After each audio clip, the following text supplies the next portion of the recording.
Hi there, my name is Mariel Barnett. I'm from the School of History and Sociology at Georgia Tech, and my presentation is What's the Message? The Power of a Protest Song. The inspiration for this project came in the wake of injustice that I witnessed in the previous spring and summer, which coincided with me signing up for a class on class power dynamics and structural inequality in the United States.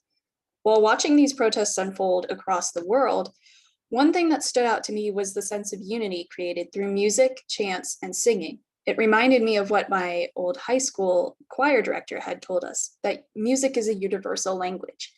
In light of recent racial injustices and protests, I came to the conclusion based on this project that one cannot underestimate the enduring power of protest songs. Let me show you what I mean.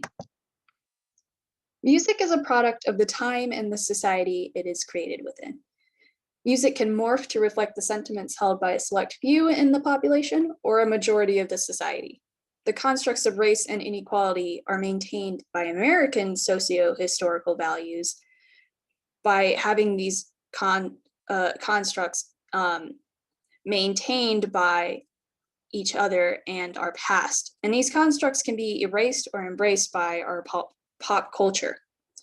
One historian, Morant, describes African American popular music in particular as an outlet for which people can describe their struggles, faith, joys of their people and how to express these. We're going to look now at a few different people and protest songs in particular.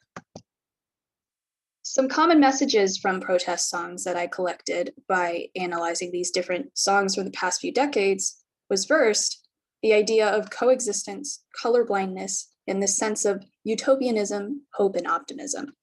These songs convey this idea that people can get along and coexist, and that we need to keep hope in spite of dark times. By contrast, there are songs that portray vivid and graphic injustice and inequality, and can sometimes also present the reality of a situation, which is quite in stark contrast to the idea of this utopian coexisting idea that some other songs portray. Somewhere in between is also some songs that lament lost ones. They also demand answers for why things are the way they are. And they dare to wonder whether things can improve in the future. A more recent topic is also the idea of embracing racial identity and cultural roots in songs. These songs have started to appear more frequently in the past few years as artists come to love themselves for who they are and express that through song. One of the first songs that I looked into was Billie Holiday's Strange Fruit, which was first performed in 1939. Jazz writer Leonard Feather described the song as the first significant protest in words and music, the first unmuted cry against racism. Poet and songwriter Abel Meeropol, also known as Lewis Allen, was inspired to write a poem based on witnessing horrific photos of lynchings. He decided to put the poem to song and eventually worked with Billie Holiday, who really brought the song to the form we know it as today. The song embodies the struggles and injustice African Americans faced during the Jim Crow era, especially in the South, and it evokes haunting imagery of death and violence through using the symbolism of fruit, which is generally thought to be a life giver, a life bearer, and using it instead as a symbol of gruesome, twisted death and destruction, the unfair treatment and the loss of life of innocent people. Though Holiday managed to captivate audiences at her nightclub, the song had mixed public reaction, if any reaction. Some people who listened to the song were really uncomfortable by it, and some people just preferred to listen to songs that were more lighthearted and upbeat. However, the people that she did manage to perform the song to were deeply moved by the performance. She used a spotlight to accentuate herself and asked other servers at the nightclub to stop their service while she was performing so that the place was completely silent and all focus was on the words of her song. This really got the point across to listeners, the importance of what was going on and how this reality that they were facing in the 1930s and 40s was not okay. A song that came to fruition a few years after Strange Fruit was the song We Shall Overcome. We Shall Overcome cannot be traced back to one singular author, but rather is a product of work songs mixed with folk music and church hymns. It was first used in the labor movement as a protest song and to picket for picketing lines to protest against unfair treatment of workers. The song was eventually adopted, though, by the civil rights movement as an unofficial anthem of hope. Activists like the late Congressman John Lewis have credited the song for sustaining their faith and purpose in the face of oppression. While senseless beatings and police brutality were occurring all around them, marchers could link arms and sing the song and keep going and keep on sustaining, keep the fight going in the face of so much danger. Another song that conveyed optimism was performed by the band Sly and the Family Stone. The song is known as Everyday People, and it was a big hit in the 70s. Sly Stone imagined that people wanted to escape, to create a different reality that was idealistic and utopian, where no one sees skin color. He set out to create music based on this idea by forming a band of different genders and racial identities. Everyday People embodied that band's beliefs of an idealistic reality, that if everyone could just get along, our world would be a better place. By mixing elements of funk and fun, the song suggests that society should just accept that there are different strokes for different folks, which is one of the lyrics in the song. However, Sly eventually came to the realization that though his band existed in the studio in peace and harmony, in the real world, things were quite different. He still wasn't allowed to use some of the same facilities that his white friends and neighbors were allowed to use. And this really changed his outlook over time. His later works reflect that bitter, questioning sentiment that he came to feel. He began to question if this utopian ideal that he had created was something that was even remotely attainable. That questioning was also shared by another artist, Marvin Gaye. After hearing about the Watts riots and about the Vietnam War by receiving letters from his brother, Marvin Gaye was questioning whether love songs that he was known for and kept performing were really appropriate for the times. Gaye then embarked on a 5-year meditative journey to explore issues relating to race, the environment, and the Vietnam War. What's Going On, the album, and the song, both question senseless police brutality, lament the loss of Black brothers, and search for love and compassion in bleak times. The single skyrocketed to #1 on the Hot Soul Singles chart and inspired socially conscious Motown music in the years to follow. When hearing about the Watts riots for the first time, Marvin Gaye was quoted saying, "With the world exploding around me, how am I supposed to keep singing love songs?"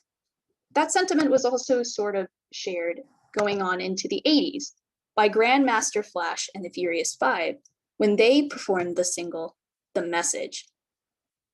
The band was generally known for creating catchy, fun club hits that people could dance to. But The Message took a different turn. The song is a social commentary on neoconservatism, and it's one of the first commentaries to use the rap genre. The song was a risky release, using direct and honest lyrics to paint a bleak scene of the state of the Black community in 1980s America. The lyrics portray the reality that poverty is cyclical and systemic, and it depicts its psychological toll on people who have to live in poverty their entire lives.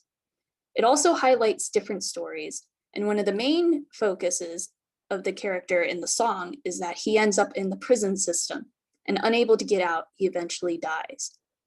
The song also ironically ends with the band being arrested by cops, and it just highlights this unnecessary and needless, senseless direction of attacks and arrests done by law enforcement towards the Black community. The Message eventually paved the way for future artists to create their own vivid commentaries, like Beyoncé, whose album Lemonade is a show-and-tell visual album that celebrates Black roots, personal success, and womanhood. When it was first released a few years ago, Saturday Night Live created a sketch about the day Beyonce turned black, and everyone was really taken aback by the skit. Though it's a funny skit, it also highlights the reality that Beyonce was reclaiming music for her own.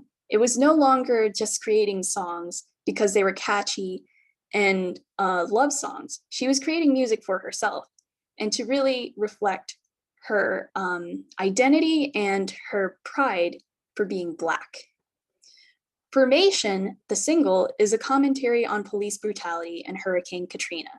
It provides visual allegory for the Black Lives Matter movement, such as Beyonce sitting on a sinking police car, and also a depiction of a Black boy dancing around in a black hoodie while a line of policemen put up their hands in surrender.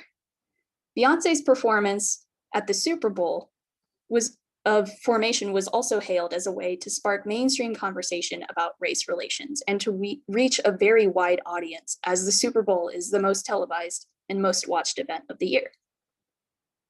Another person who took matters into his own hands and decided to fight for equality was Prince.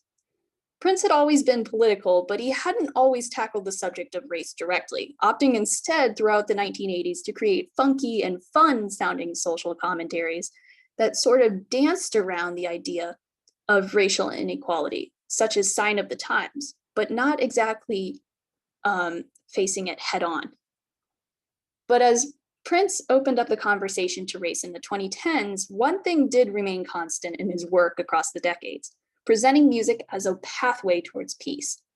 In his single Baltimore, Prince forged a new path, hoping to inspire others to join the Black Lives Matter movement to end police brutality.